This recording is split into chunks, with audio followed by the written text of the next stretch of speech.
नमस्कार। आज हम बात करेंगे उत्तर प्रदेश के एक बहुत ही खास जिले के बारे में, बलरामपुर। एक ऐसी जगह जहां इतिहास, आस्था और प्रकृति सब एक साथ मिलते हैं। अब जरा सोचिए, एक पवित्र मंदिर, एक खूंखार डाकू और एक कटोरी दाल। इन तीनों में क्या कनेक्शन हो सकता है? जी हाँ, इसका जवाब छिपा है हिमालय की तराई में बसे इसी जिले बलरामपुर में। तो चलिए इस कहानी को और करीब से जानते हैं। तो सबसे पहले ये समझते हैं कि बलरामपुर एक जिला बना कैसे, इसकी शुरुआत कहां से हुई। देखिए, बलरामपुर कोई बहुत पुराना जिला नहीं है। असल में 1997 से पहले ये गोंडा जिले का ही एक हिस्सा हुआ करता था। फिर साल 1997 में इसे अलग करके एक नया जिला बनाया गया।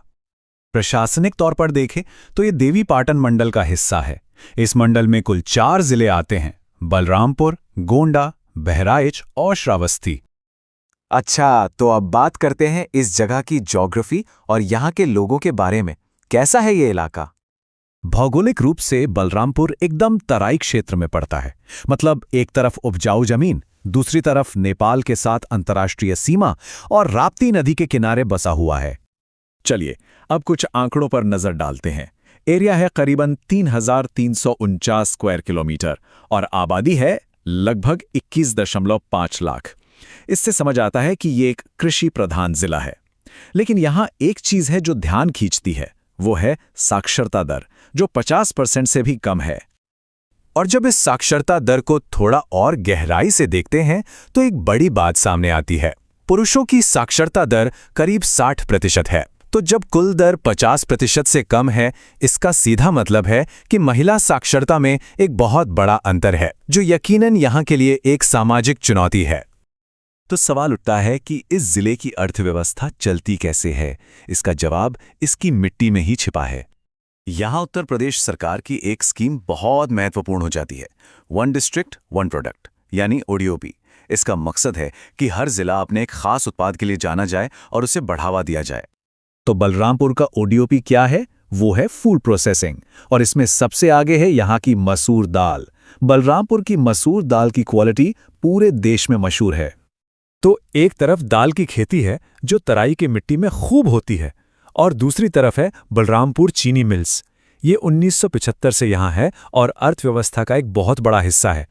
अर्थव्यवस्था से हटकर अब चलते हैं बलरामपुर के दिल में। यहाँ आस्था, कहानियां और जंगल सब एक साथ देखने को मिलते हैं। इतिहास में झांकें तो पता चलता है कि ये इलाका कभी एक रियासत था, और ये उस प्राचीन श्रावस्ती के पास है जहां की वो मशहूर कहानी है ना, कि कैसे खूंखार डाकू अंगुलीमाल भगवान बुद्ध से मिलकर पूरी तरह बदल गया था। और यहाँ के लोगों की आस्था का सबसे बड़ा केंद्र है देवीपाटन मंदिर। ये 51 शक्तिपीठों में से एक माना जाता है। मान्यता है कि यहीं पर देवी सती का दाहिना कंधा यानी पाटन गिरा था। जहां एक तरफ इतनी गहरी आस्था है, वहीं दूसरी तरफ प्रकृति का खजाना भी है। सोहेलदेव वाइल्ड लाइफ सेंचुरी 1988 में बनी ये सेंचुरी 452 स्क्वायर किलोमीटर में फैली है और तराई क्षेत्र की बेशकीमती जैव विविधता को संजोए हुए है। तो यही तो खास बात है बलरामपुर की। एक तरफ देवीपाटन जैसा दिव्य स्थल और दूसरी तरफ सोहेलदेव जैसी प्राकृतिक विरासत। आस्था और वन दोनों एक ही जमीन पर एक साथ मौजूद हैं। ये साल 1975 बहुत महत्वपूर्ण है, क्योंकि इसी साल बलरामपुर चीनी मिल की नींव रखी गई थी। ये जिले के औद्योगिक इतिहास का एक मील का पत्थर है, जिसने यहाँ की अर्थव्यवस्था को दशकों तक आकार दिया है। तो हमने देखा कि बलरामपुर सिर्फ एक जिला नहीं है। ये दाल की खुशबू, पुरानी कहानियों की गूंज और जंगल की आवाज का एक अनोखा मिश्रण है। ऐसे में ये सोचना लाजमी है कि इसकी ये अनोखी पहचान आने वाले समय में क्या रूप लेगी, इसका भविष्य कैसा होगा।